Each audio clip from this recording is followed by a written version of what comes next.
Cold War tensions rise. 7. The return of tensions in the 1980s. By the early 1980s, the fragile peace of détente had collapsed. The Soviet invasion of Afghanistan in 1979 shocked the world and convinced many in the West that Moscow was expanding its influence aggressively. The United States responded by boycotting the 1980 Moscow Olympics and imposing economic sanctions on the Soviet Union.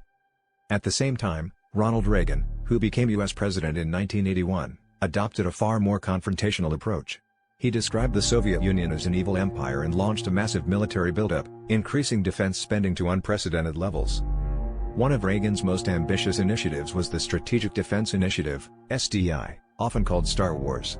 This program proposed building space-based missile defense systems that could intercept Soviet nuclear weapons. Although the project never became fully operational, it signaled America's determination to outpace the USSR technologically and militarily. Meanwhile, tensions escalated in Europe. The deployment of U.S. Pershing II and cruise missiles in Western Europe was met with Soviet countermeasures, fueling public protests across the continent. Many feared that Europe would become the battlefield of a potential nuclear confrontation.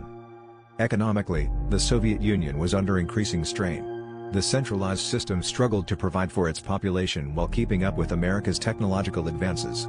Shortages of consumer goods, inefficiency, and corruption worsened living conditions, leading to growing dissatisfaction among Soviet citizens. Despite the harsh rhetoric, Reagan also left the door open for negotiation. By the mid-1980s, when new leadership emerged in the Soviet Union, the stage was set for an unexpected shift toward dialogue and reform. This turning point would come with the rise of Mikhail Gorbachev, whose policies would fundamentally change the course of the Cold War.